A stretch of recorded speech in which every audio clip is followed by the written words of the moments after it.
आखिर कौन थी वो 101 साल की वो बुजुर्ग महिला जिसे पद्म पुरस्कार लेते देख स्वयं प्रधानमंत्री मोदी की आंखें भी नम हो गईं और सीना गर्व से चौड़ा हो गया।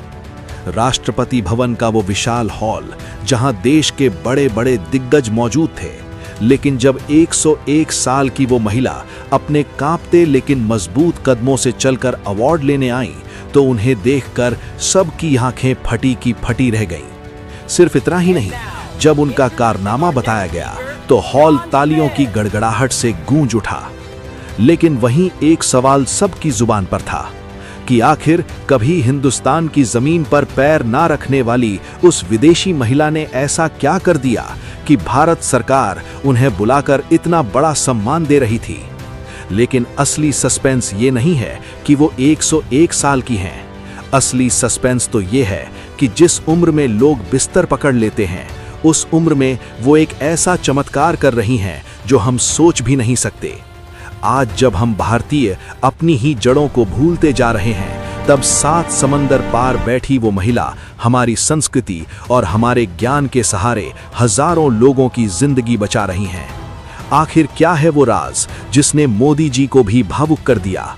जानिए इस वीडियो में। तो चलिए चलते हैं उस ऐतिहासिक पल में। साल 2024, राष्ट्रपति भवन, नई दिल्ली।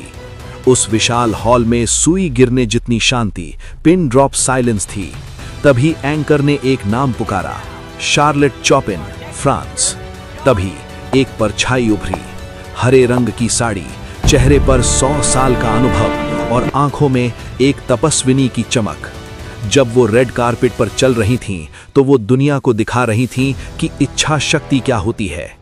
हॉल में बैठी युवा हस्तियां भी शर्मिंदा थीं, क्योंकि जिस उम्र में हम लाठी ढूंढते हैं, ये माता किसी शेरनी की तरह चल रही थीं। जब वो राष्ट्रपति द्रौपदी मुर्मू के पास पहुंची तो पूरा हॉल तालियों से गूंज उठा। लेकिन वहां बैठे बहुत कम लोग जानते थे कि ये शार्लेट की जिंदगी की पहली भारत यात्रा थी। लेकिन दोस्तों, भारत सरकार ने उन्हें सम्मान सिर्फ उनकी उम्र देखकर नहीं दिया। सम्मान इसलिए मिला क्योंकि फ्रांस के एक छोटे से गांव में बैठकर उन्होंने एक छोटा भारत बसा रखा था। वो पिछले 40 सालों से वहां हजारों लोगों को मौत के मुंह से बाहर खींच रही हैं, किसी एलोपैथी दवा से नहीं, बल्कि भारत के प्राचीन ज्ञान से। मैं आपको उनकी क्लास की एक सच्ची घटना बताता हूं जो आपको हैरान कर देगी। एक बार उनके पास मारिया नाम की एक महिला आई। डॉक्टरों ने मारिया को जवाब दे दिया था। उन्हें रीढ़ की हड्डी की इतनी भयानक समस्या थी कि उनका चलना फिरना मुश्किल था। डॉक्टरों ने कहा था, अब सर्जरी के अलावा कोई रास्ता नहीं और उसमें भी जान का खतरा है। मारिया रोते हुए शार्लेट के पास आई। शार्लेट ने मारिया का हाथ थामकर कहा, डरो मत, भारत के ऋषियों ने हमें एक ऐसी संजीवनी दी है जो हर दर्द को मिटा सकती है। शार्लेट ने मारिया को धीरे धीरे भुजंगासन और प्राणायाम सिखाना शुरू किया। और दोस्तों, चमत्कार देखिए, जिस महिला को डॉक्टरों ने बिस्तर पर रहने को कहा था, 6 महीने बाद वही मारिया अपने पैरों पर दौड़ रही थी। जब मारिया ने शार्लेट का धन्यवाद किया तो शार्लेट ने एक ऐसी बात कही जो आपका दिल जीत लेगी। शार्लेट ने कहा, धन्यवाद मुझे मत दो, धन्यवाद भारत को दो, धन्यवाद भगवान शिव को दो जिन्होंने दुनिया को योग दिया। शार्लेट सिर्फ योग नहीं सिखाती, वो फ्रांस के लोगों को शाकाहारी बनना सिखाती हैं। वो उन्हें हाथ मिलाकर हेलो बोलना नहीं, बल्कि हाथ जोड़कर नमस्ते करना सिखाती हैं। वो गर्व से कहती हैं, मैं शरीर से फ्रेंच हूं, लेकिन मेरी आत्मा भारतीय है। सोचिए, एक विदेशी महिला फ्रांस की गलियों में भारतीय संस्कृति का प्रचार कर रही थी, वो भी बिना किसी स्वार्थ के। लेकिन सवाल ये है कि फ्रांस की ये महिला इस रास्ते पर आई कैसे? ये सब शुरू हुआ 50 साल पहले।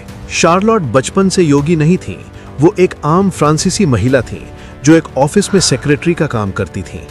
जब वो 50 साल की हुई तो उनका शरीर जवाब देने लगा था। कमर में दर्द, जोड़ों में जकड़न और तनाव। डॉक्टर्स ने कहा, अब उम्र हो गई है, आराम करो। लेकिन शार्लोट के एक दोस्त ने उनसे कहा, शार्लोट, तुम भारत की प्राचीन विद्या योग क्यों नहीं अपनाती? शार्लोट पहले हंसी। उन्होंने सोचा, इस उम्र में क्या मैं हाथ पैर मोड़ पाऊंगी? लेकिन दर्द से परेशान होकर उन्होंने एक योग क्लास ज्वाइन कर ली और जैसे ही उन्होंने अपना पहला सूर्य नमस्कार किया, उन्हें लगा जैसे उनके शरीर में एक नई बिजली दौड़ गई है। उन्होंने महसूस किया कि जो सांसें अब तक सिर्फ जिंदा रहने के लिए चल रही थीं, अब वो शरीर को हील कर रही थीं। लोग कहते थे बुढ़ापे में हड्डियां टूट जाएंगी, लेकिन शार्लोट ने दुनिया को गलत साबित कर दिया। उन्होंने कहा, योग हड्डियों का नहीं, सांसों का खेल है। शार्लोट ने डॉक्टरों के विज्ञान को नहीं, बल्कि भारत के ऋषि मुनियों के विज्ञान को अपनाया। आज 101 साल की उम्र में उन्हें न ब्लड प्रेशर है, न डायबिटीज। कैसे? 1. प्राणवायु, वाइटल फोर्स। शार्लोट कहती हैं कि हम अपनी सांसों का सिर्फ 30% इस्तेमाल करते हैं और जिम में हम सिर्फ फेफड़े फुलाते हैं, लेकिन योग से ऑक्सीजन शरीर के हर सेल तक पहुंचती है। यही एंटी एजिंग का राज है जो बुढ़ापे को रोकता है। 2. लचीलापन, फ्लेक्सिबिलिटी। उन्होंने साबित किया कि बूढ़ा होना शरीर की मजबूरी हो सकती है, लेकिन मन का चुनाव है। फ्रांस के लोग जो जिम में लोहे उठाने के दीवाने थे, वो इस महिला के पास सुकून उठाने आने लगे। उन्होंने पश्चिम यानी वेस्ट को बताया कि अगर तुम्हें असली इलाज चाहिए तो तुम्हें मेडिसिन की नहीं, मेडिटेशन की जरूरत है। ये उनकी तपस्या छिप नहीं सकती थी। जुलाई 2023, पेरिस, फ्रांस। पीएम मोदी ने खास तौर पर वक्त निकाला एक 100 साल की महिला से मिलने के लिए। जब मोदी जी उनसे मिले तो शार्लोट ने झुककर नमस्ते किया। मोदी जी हैरान थे, 100 साल की उम्र में इतनी ऊर्जा। मोदी जी ने उनसे पूछा, आपकी इस फिटनेस का राज क्या है? शार्लोट ने मुस्कुराते हुए जवाब दिया, योग। उन्होंने कहा, मैं खुद को 100 साल का नहीं मानती, मैं तो बस थोड़ी विंटेज हो गई हूं। योग ने मुझे दोबारा जन्म दिया है। ये मुलाकात इतनी प्रभावशाली थी कि वापस आकर मोदी जी ने मन की बात में पूरी दुनिया को बताया, शार्लोट चॉपिन भारतीय संस्कृति की असली ब्रांड एम्बेसडर हैं। यही वो पल था जब भारत सरकार ने फैसला किया कि इस तपस्या का सम्मान होना चाहिए और उन्हें 2024 में पद्मश्री देने की घोषणा की गई। लेकिन दोस्तों, इस कहानी का सबसे भावुक पहलू अभी बाकी है। 101 साल की उम्र में जब लोग घर से बाहर निकलने में डरते हैं, शार्लोट ने भारत आने का फैसला किया। ये सिर्फ एक यात्रा नहीं थी, ये एक तीर्थ यात्रा थी। जब उन्होंने पहली बार भारत की धरती पर कदम रखा तो उनकी आंखों में आंसू थे। ये वो देश था जिसके ज्ञान ने उनकी जान बचाई थी। ये वो देश था जिसे वो 50 सालों से अपने सपनों में जी रही थी। जब उन्होंने राष्ट्रपति मुर्मू के हाथों से पद्मश्री लिया तो वो माहौल देखिए। मोदी जी की आंखों में वो सम्मान साफ दिख रहा था, मानो वो कह रहे हों, आपने हम भारतीयों का सिर ऊंचा कर दिया। वो सम्मान सिर्फ शार्लोट का नहीं था, वो सम्मान था उस विश्वास का जो दुनिया अब भारत पर कर रही है। भारत अब विश्व गुरु है जो दुनिया को जीने की कला सिखा रहा है। लेकिन दोस्तों, कड़वा सच ये है कि ये घटना हमारे गाल पर एक जोरदार तमाचा है। एक फ्रांसीसी महिला ने 50 साल बिना भारत देखे एकलव्य बनकर हमारी विद्या को पूजा, और हम भारत में पैदा होकर भी अपनी जड़ों को पिछड़ा कहकर काट रहे हैं। आज शार्लोट चॉपिन 101 साल की उम्र में सूर्य नमस्कार कर रही हैं और हमारे युवा 25 की उम्र में जिम के सप्लीमेंट्स फांक रहे हैं। हमें अपनी संस्कृति पर शर्म आती है और दुनिया उसी संस्कृति को सिर का ताज बना रही है। आज वो हमें बता रही हैं कि जागो।